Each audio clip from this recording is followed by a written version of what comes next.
Hi, this is Victoria Meyer. Welcome back to the Chemical Show. I am here with Adam Krueger, who is the VP of Sun Recruiting, a recruiting firm. And Adam and I actually originally recorded this episode several months ago. So we're starting out with an update, and then we'll continue on with the rest of the interview. So, Adam, welcome back to the Chemical Show. Thanks, Victoria. Thanks for having me. Absolutely.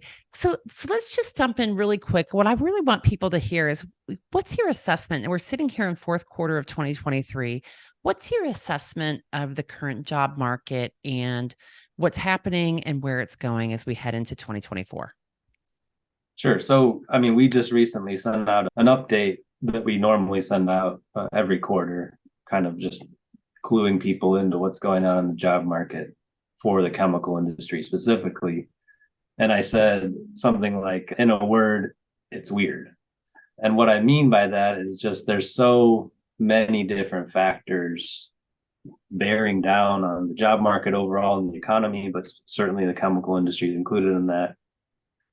I think as it relates to the chemical industry specifically, the UAW strike that's happening right now, that's relatively new still, is either already having an impact or is going to have an impact on the chemical industry because, the automobile industry uses so many chemicals. I think there's like about $3,000 worth of chemistry in every car. Wow. So that's going to have an effect. You've obviously got all of the geopolitical things happening, which has really blown up in the last week. The last time we talked, it was just Ukraine and Russia. Now it's the entire Middle East is on fire, which doesn't necessarily have a direct impact on the chemical industry, but it's just uncertainty, unrest. How does that affect supply chains? Are there raw material sources that are affected by what's going on? And then I say, finally, the housing industry continues to have its effect in a variety of different ways. But I think you look at housing start numbers, and I just checked in this morning, the numbers are still solid because there's such low inventory. But if prices were to drop and suddenly there was more inventory, housing start numbers would go down. And again, that directly affects the chemical industry because of how much chemistry and materials goes into that industry. So I'm still getting calls from clients who need help finding people. So that's positive.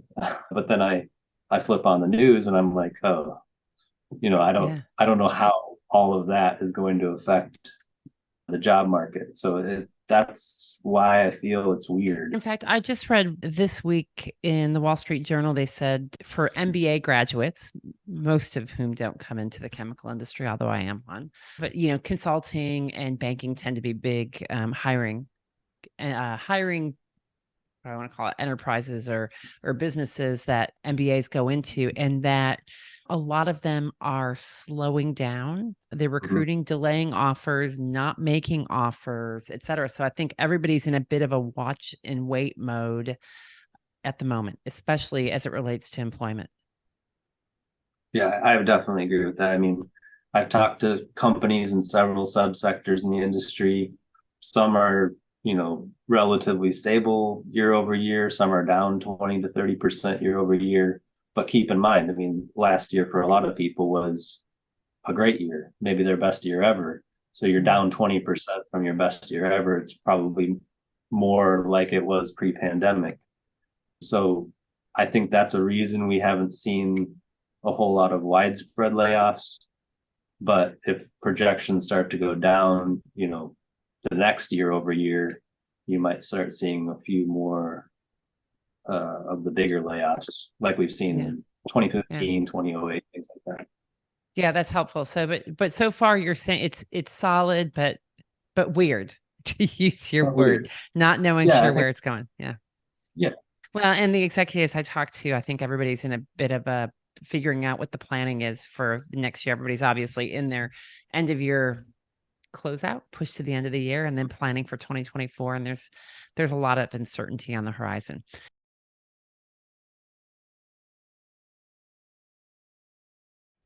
Hi, this is Victoria Meyer. Welcome to the Chemical Show. This week, I am speaking with Adam Krueger, who is co-founder of Sun Recruiting.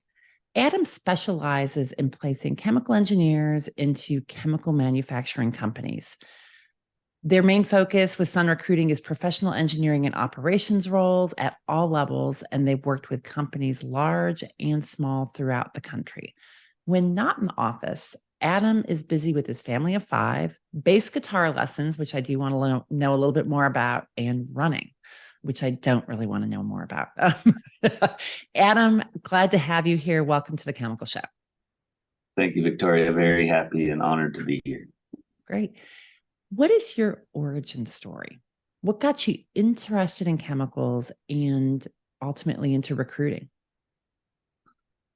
I would say it was mostly by accident, and I think that's the story you'll hear from almost every recruiter out there. I got out of school, and it was kind of a winding path in school. I started out as a cello performance major and pretty quickly realized that wasn't for me. And then switched to psychology, but didn't really have, it was just a degree, sort of a side passion, but ended up graduating with that degree and coming out of school not knowing really at all what I wanted to do with my life.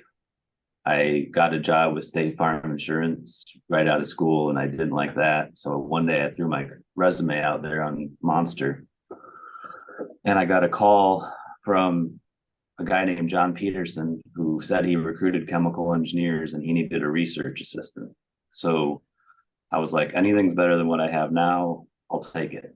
And this was in late 2006. So I started with him, and basically a year later, the economy fell apart. 2007 was John's best year ever. 2008, 2009 were his worst 2 years ever. And so I basically hung on to my job, tried to make myself valuable. And by the time we were on the other side of that, I knew a lot about the business. John and I had gotten to know each other really well, and we were a good team. At that point, we decided to start our own company, which happened in late 2011. And that's been Sun Recruiting since then. So I would say this industry found me more than me finding this industry, but it's been a wonderful experience on my part. I talked to a lot of other recruiters who are in other spaces, and I can't relate to some of their stories because by and large, chemical engineers are very professional people, very, bright, intelligent. That's the type of people I get to work with every day. That's cool, really cool. So tell us a little bit about Sun Recruiting. Sun Recruiting is, from a practical standpoint, it's placing chemical engineering professionals. But I would say I realize that not everybody's looking for a job all the time. So I view myself as kind of a hub of resources within the industry, and I'm looking to build relationships. A lot of times I'll meet somebody, talk to them for that first time, and then it's another 1, 2, 5 years before anything comes together. But I have that knowledge of kind of what they would want to see from a job standpoint. Eventually, when that comes across my desk, I can make that connection. But we basically work any level role. So it could be entry-level engineer at a plant to up to VP, even a president position at a manufacturing company, but it tends to be confined to that chemical manufacturing space. So we've done some work outside of that, whether it's like a consultancy that touches manufacturing or like an EPC type firm, but it tends to center around, I call it chemical processing, which probably more accurately captures the scope of it. Awesome. Very cool. So let's talk about what's going on today in talent and recruiting. What are the key trends that you're seeing? I think for at least the last 2 years, it's been an all-out talent war. And I think there's a bunch of reasons for that. I think one of the biggest reasons in chemical engineering is just that for a couple of decades now, there's been a lot more people retiring than have been coming out of school. So it's slowly created that talent vacuum. And that is mostly affecting the middle to senior level ranks. I mean, you will always have that availability of entry level engineers because they're coming out of school looking for jobs, obviously. Yeah. But getting those 5 to 20, 25-year people to move, to make a change, when there are so many good options out there and so many good companies. That's becoming more and more difficult. And then you compound that with, now we have high housing prices, high interest rates. People are less mobile than they were, even a year ago. A lot of the talent pools now are local, because to move somebody, unless you have a really urgent reason, it's just not going to happen. So I think those are probably the two biggest things that are contributing to a very low level candidate pool. In fact, your point about the cost of living, and how certainly today, when interest rates are, I don't even know where they are, 6+% if you're looking to get a mortgage, and I know rental rates are high, et cetera, much harder case to sell your house and then buy in elsewhere. Are companies compensating for that? Are they making adjustments to their recruitment packages and their hiring packages to accommodate the higher cost of living? Is that what you guys see? It's slowly happening. It's not as fast as I'd like to see it, for sure. And I think that's going to become kind of the talking point over the next year, is your relocation offering, if you want a larger candidate pool, is going to have to be substantially more, because someone moving from an interest rate in the 2s or the 3s to something in the 6 or 7, I mean, that's another, on an average house, that's another $1,000 a month. So yeah, that alone is a huge cost, plus, just higher cost of living overall. So I think that's going to become something that, if companies haven't already started to take a look at that, they will be forced to. I think it is most directly felt with what has been referred to over the years as kind of that passive candidate, or the person who's not really looking but would make a change for something better. Whereas before, it was not a big deal to make a move. Housing was relatively stable. Your interest rate from one house to another wasn't going to change, or maybe even was going to go down. That made it a lot easier to make that move, that career move, for, let's say, maybe a title or a nominal raise. I've got one anecdotal story of a company in the Midwest that's offering a $50,000 loan to help with housing costs. And then over a 5-year period, that loan goes down. And if you stay with that company 5 years, the loan's completely forgiven. So yes, that's a long clawback clause, and certainly not traditional, but I appreciate the creativity there, recognizing that relocation is going to be a big deal, especially for a company that's in a, not near a city, doesn't have a huge local talent pool, where relocation is almost the only way you're going to get somebody. It's those companies that really have to get creative. Yeah. And it's kind of an alternative to the traditional sign-on bonus that gives it, well, and maybe it's done in addition to a sign-on bonus. Who knows? I think it's, if I was the candidate, I would like both, but it certainly provides a bit of that long-term stability for both parties. Right. Yeah. That's the only company I've heard of so far that's doing something out of the norm, I would say. Yeah. I mean, out of curiosity, is it a privately held or a publicly held company? It's a privately held company. Yeah. I mean, we've been seeing bigger lump sums, and companies doing more on sign-on bonuses, that they're like, hey, maybe you should use some of that for relocation. But I think it's gonna take more creativity than that to really move the needle for some people, because again, we're talking about a lot of money, it's not just a few $1,000s more expensive. It's a lot, like several thousand. So yeah, that's great. And I think it's a great story. And I think, as you say, we need to see more creativity in the markets, and hopefully we will see. Right. Other than kind of looking at local candidate pools, how do you expand the candidate pool, right? Because I think that's always a challenge when there's a limited number of candidates. We've got a talent war. There's people obviously still interested in hiring, despite some of the challenges we're seeing across not just the industry, but across our economies. How do you expand that talent pool? we were always thinking about that.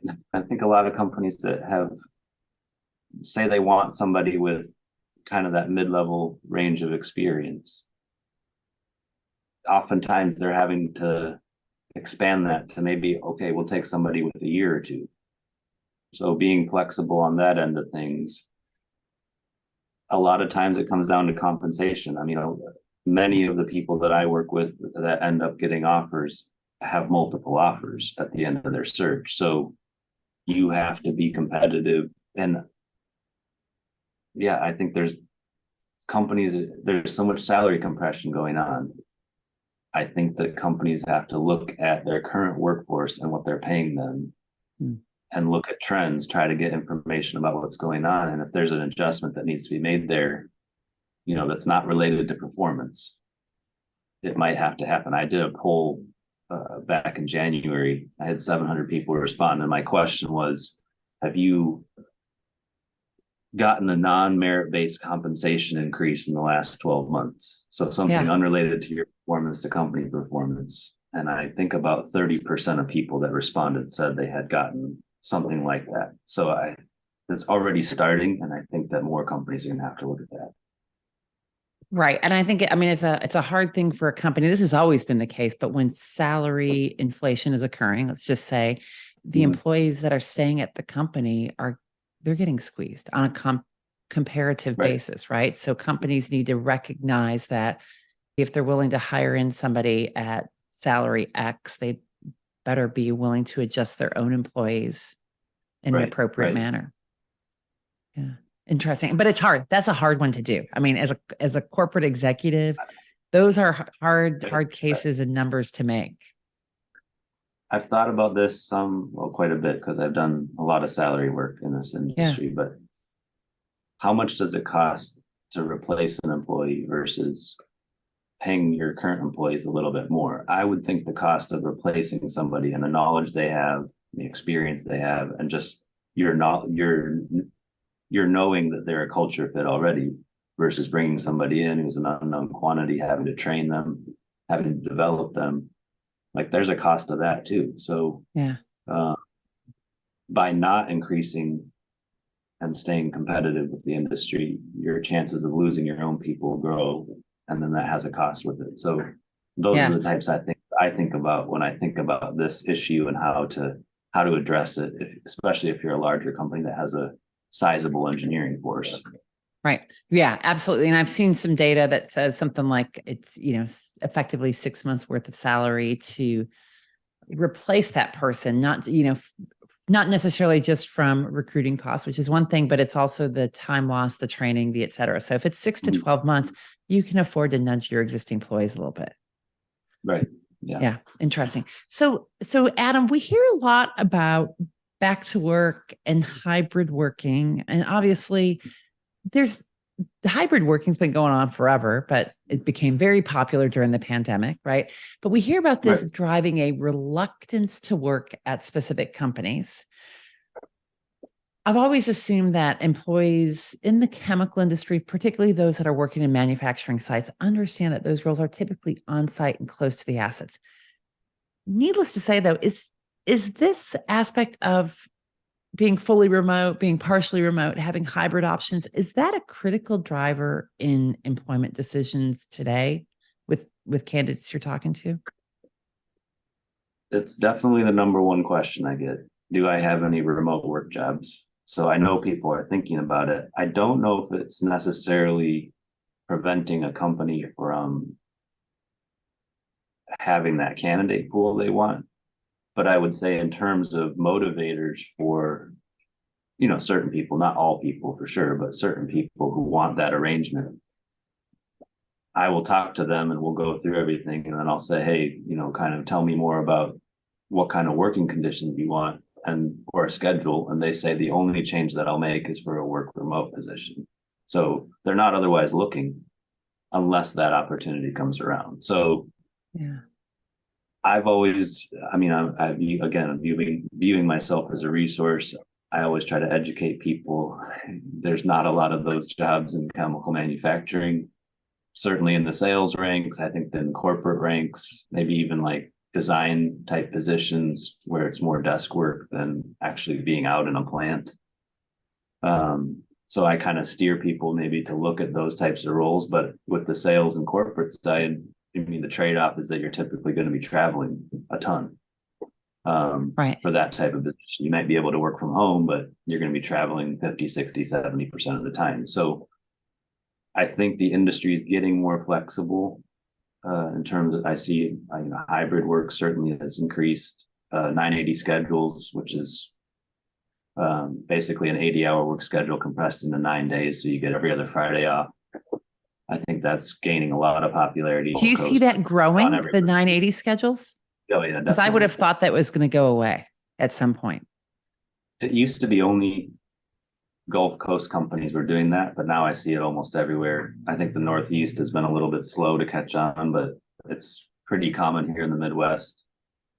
And I've seen a lot more companies do that. And I think knowing that there isn't a whole lot you can do on the work remote end of things, I think that companies doing that sort of thing, it shows flexibility, it shows willingness to work with people. There's been an appreciation or at least a demand for that sort of thing among people who don't have those options. Yeah. Yeah. When I worked for Shell, we had 980, and it was a significant benefit having those extra Fridays. Yeah. Really awesome. So when we think about this and we're, start tying into challenges and changes that the pandemic brought about, a recent article in Harvard Business Review, which I'll link into the show notes, into the episode descriptions here, stated that organizations must address workforce-wide erosion of social skills. And it particularly pointed out Gen Z. So the most recent grads saying 51% of Gen Z employees state that their education has not prepared them to enter the workforce. And that the pandemic means that these employees have had fewer in-person opportunities to observe norms, determine what's appropriate, and really just kind of figure out how to really integrate into the organization and the culture, et cetera. Does that resonate with you? Are you seeing and hearing this with your clients? That is a very interesting question. And I thinking about the conversations I've had, especially over the last 5 years or so, as that generation has entered the workforce, I definitely think it's real. In terms, I used to get, this doesn't happen so much anymore. How it looked from my desk is I would get calls from the parents of students who are graduating from You really university. did. So you've experienced this helicopter parenting several times, many times even, or even like aunts and uncles. I couldn't believe it. But that's died down some, I would say. I don't get those calls very much anymore. But I've had it tends to be the more senior level people saying, I don't understand this generation. I think there's an opportunity there, actually, perhaps from a career coaching standpoint, for people to step in and kind of bring the generations together, so to speak, or at least help them understand each other.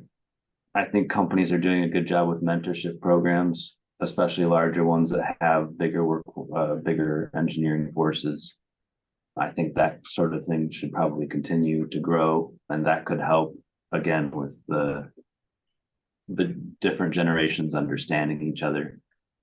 And then I think a little bit of the onus is also on the generation, Gen Z people themselves. If you are someone who struggles socially and you recognize that, there are a lot of resources out there to help you, especially from that career coaching standpoint.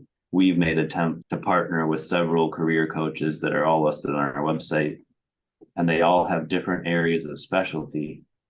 But some of them, like one of them in particular, helps people map out their career. Like, where are you now? Where do you want to get to?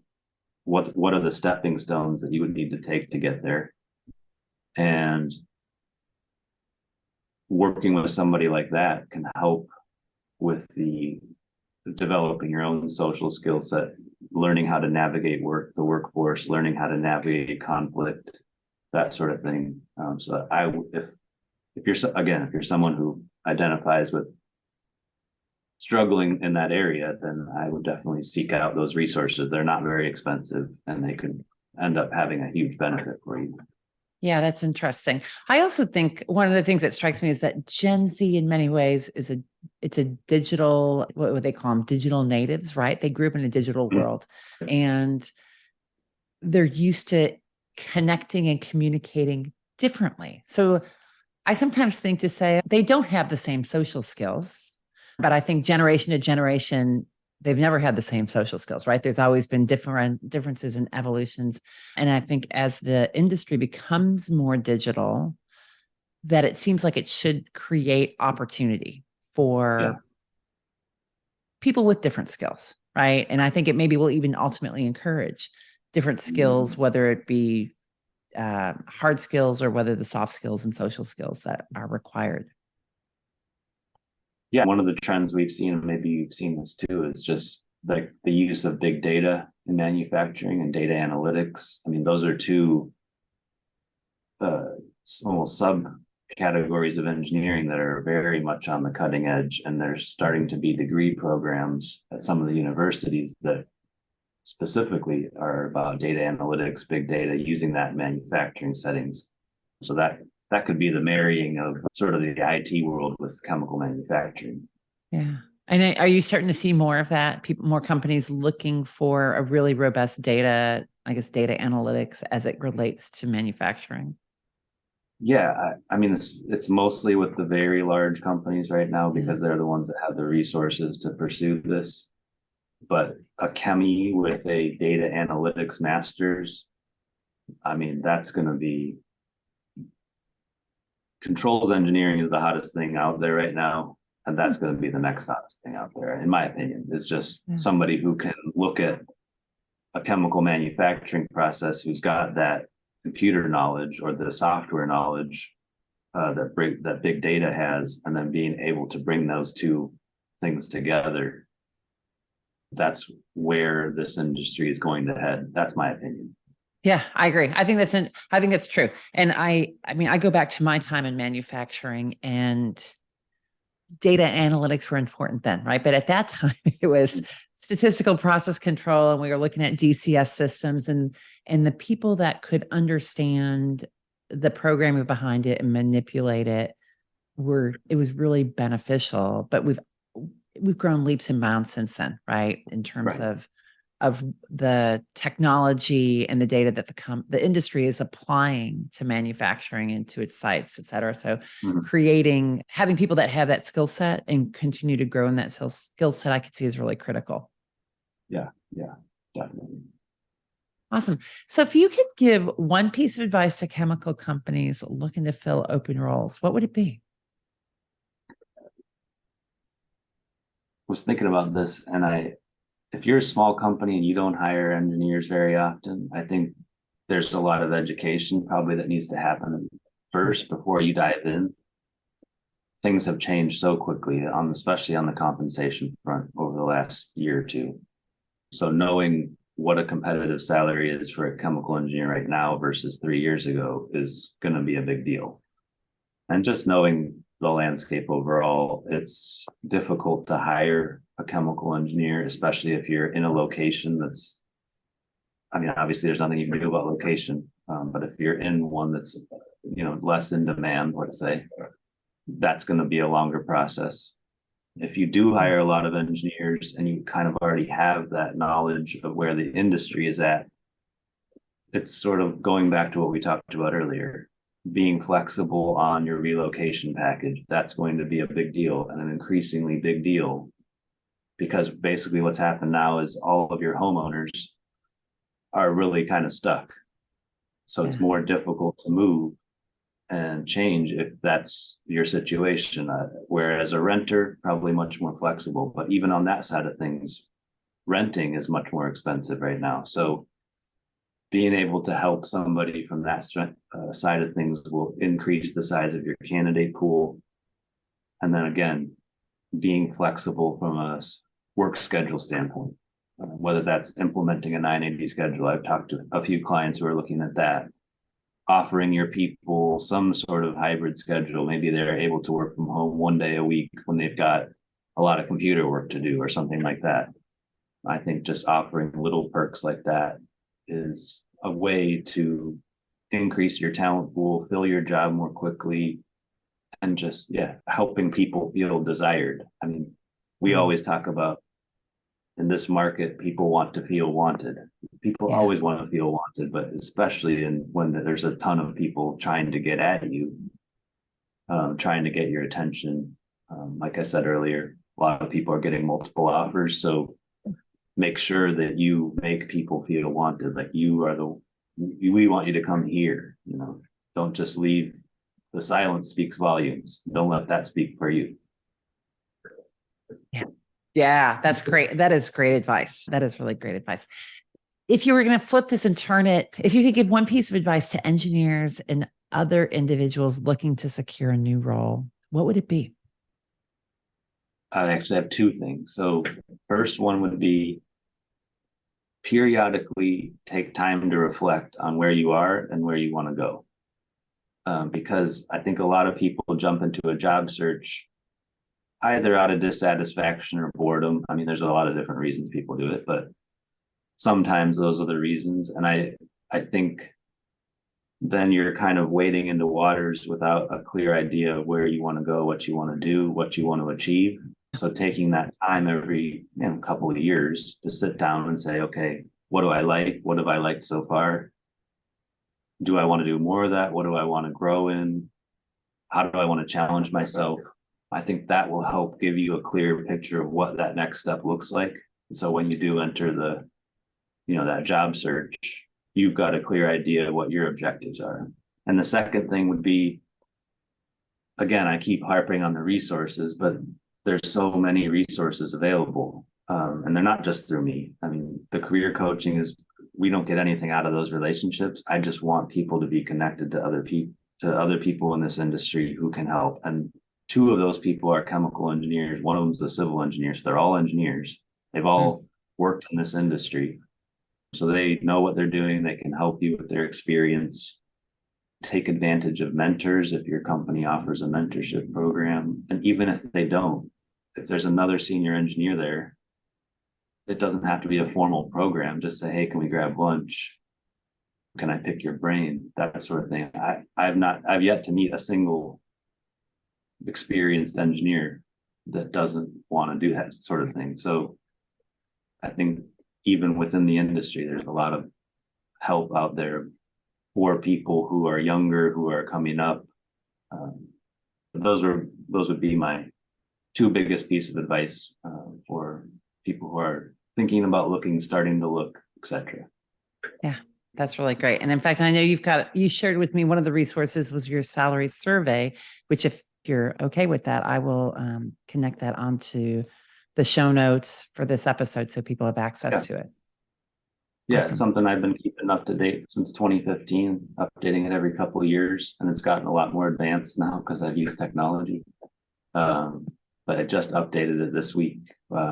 It's got almost like 850 data points. So I think it's pretty robust resource, and there's nothing else I've seen out there like it. I know AICHE does one and chemical processing does one, but and those are great. I mean, I'm not speaking poorly of those resources, but this one's a little bit more specific in terms of at least compensation. Perfect. And we all like to benchmark ourselves and know what we should be targeting and where we're going. So that's awesome. Well, Adam, thank you so much. I really appreciate you joining me today on the Chemical Show. Appreciated your insights that you shared. Yeah, thank you, Victoria. I appreciate this opportunity and happy to be a resource in this industry. Awesome.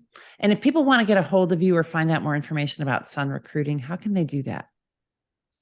We have a website, obviously, sunrecruiting.com. That's basically the hub of all of our things.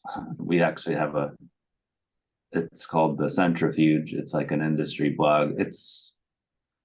I don't know, Darius Mortazavi has a better one. So yeah, I know Darius. Yeah. Yeah, he's doing a great job with that. I'm not going to tout our blog too much, but we do have our career resources. A lot of the salary stuff I talked about is there. Obviously, I have a LinkedIn page. Anyone can contact me. I'm open to network. So those would be the two easiest ways to get a hold of me or us. Awesome.